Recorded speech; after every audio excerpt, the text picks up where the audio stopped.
Perkenalkan, nama saya Karni Zarawani dengan NIM 240403. Nah, di video sebelumnya itu kita tentang balok. Nah, di video sekarang itu adalah tentang kolom gitu ya. Nah, jadi si kolom itu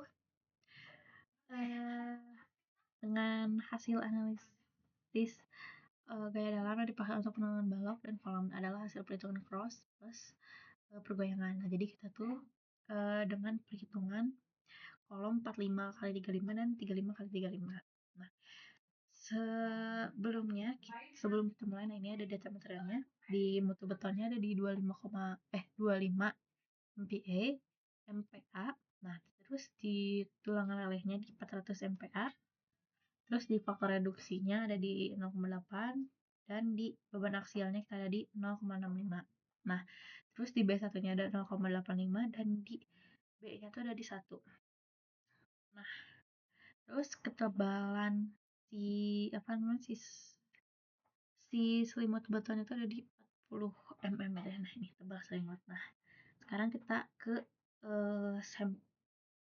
Nah, jadi di kolom ini tuh, kolom K1 tuh B-nya 350 mm, H-nya 450 mm.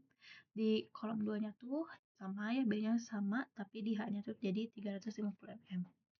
Nah, jadi kita tuh menghitung dulu si P-nya. Nah, ini ya, si ini sama kayak di video kemarin, di 1,4 dibagi si F-nya, kita dapat di 0,03.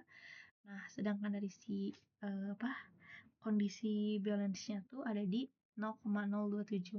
Nah, jadi kita bisa melihatnya di si P maksimal itu 0,75 dikali si 0,027. Kita dapat hasilnya di 0,0203. Nah, jadi untuk si desain penampang ini tuh kita pakai satu lapisan tulangan. Nah, komposisinya itu memadukan antara tulangan 16 dan sangkang dengan diameter 10. Nah, jadi kita juga ini pakai ini. Nah, lapisan tulangannya satu lapis doang ya. Nah, dengan apa namanya tuh, di lapisan si daging P-nya tuh udah di 40. Nah, jadi kita ngitung di aksennya dulu. Nah, jadi di sini tuh kita dapat di 58 mm ya. Nah, terus kita cari si D-nya tuh, jadi si H jadi 490 dikurangi si 58 kita dapat di 392 mm. Nah, jadi gaya-gaya luar yang bekerja pada tumpuan kritis berdasarkan diagram permodelan struktur. Jadi kita ada di momen momen ultimate di 17,6081 kNm. Terus di gaya geser di 46,6011 kN. Terus di ultimate bawah gitu ya di 101,1643 kNm. Terus di PF ada di 46,6011 kN. Nah, di PFC ada di 967,3243. Nah, terus kita untuk perhitungan si tulangan lentur itu, nah, jadi kita cari dulu si D aksen dibagi dengan H. Jadi 58 dibagi 40 kita dapat di 0,13 mm. Nah, selanjutnya kita mencari si E-nya tuh, kita dapat di 18,203 dan kita cari lagi di E dibagi H, kita dapat di 0,04 mm. Nah, di si X-nya itu kita dapat di 0,36 dan si X-nya itu di 0,015. Nah, jadi kan setelah dicari itu si nilai R-nya itu kan 0. Nah, jadi si tulangan perlunya juga pasti 0. Nah, jadi di sini tuh karena hasil hitungan berada di bawah standar si P-min di 0,035.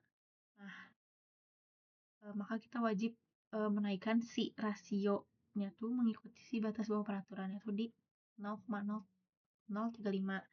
Nah, jadi dengan menggunakan si rasio tulangan minimum tadi, kita bisa hitung luas penampang. Nah, jadi ini P dikali B dikali H. Nah, kita dapat hasilnya tuh di 551,25 mm persegi ya. Nah, jadi di luasan ini tuh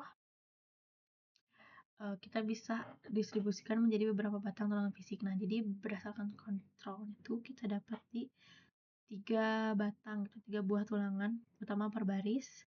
Nah, jadi kita juga jadi si langkah komparasi yang sama juga kita lakukan untuk alat maupun pasangannya. Jadi FC dan hasilnya juga dipastikan udah lolos verifikasi amanah ini udah oke ya. Nah, oke. Nah, sekarang kita ke eh geser pakai tulangan sengkang gitu ya.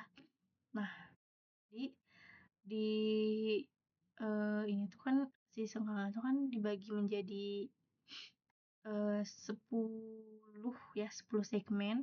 Nah, jadi yang pertama tuh ada dari 0 sampai 0,03. Nah, jadi kita tuh pertama-tama tuh ngukur dulu si kuat geser betonnya.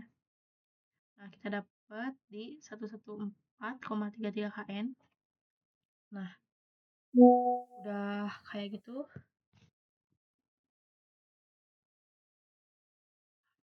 Nah, 114,3 kN.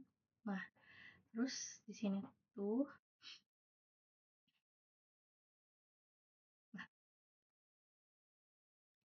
nah di sini tuh eh ada si apa namanya tuh si gaya geser luar yang FU dengan X adalah 0.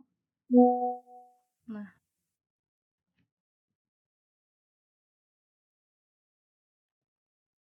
nah, ya. Nah,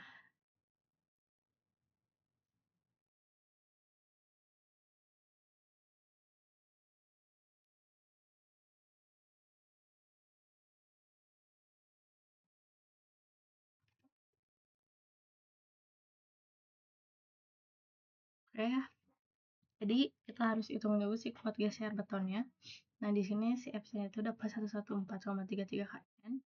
Terus kita langsung hitung si jarak S maksimal ya. Nah, jadi si S maksimal itu didapat di 196 mm.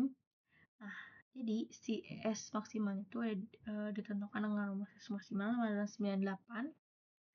Nah, jadi dari kedua nilai si S maksimal itu tidak ada yang boleh lebih besar dari si 538,28 M. Jadi si X maksimal yang terjadi itu ada di 196 M gitu ya. Nah, jadi si pengerjaan lapangan itu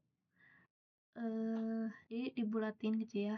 Nah, jadi di 19 mm gitu ya. Nah, karena si karena si metode ini tuh kayak universal gitu. Jadi untuk 9 segmen sisanya tuh sama gitu ya, kita ngelakuin hal yang sama. Nah,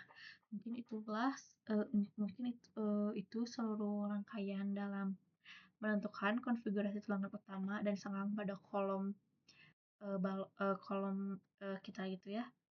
Nah, jadi melalui pendekatan ini tuh si dimensi kolom yang kita hitung tuh bisa diwujudin gitu ya, insya Allah. Nah, mungkin cukup sekian yang dapat saya sampaikan. Mohon maaf bila ada kesalahan. Wassalamualaikum warahmatullahi wabarakatuh. Bye bye.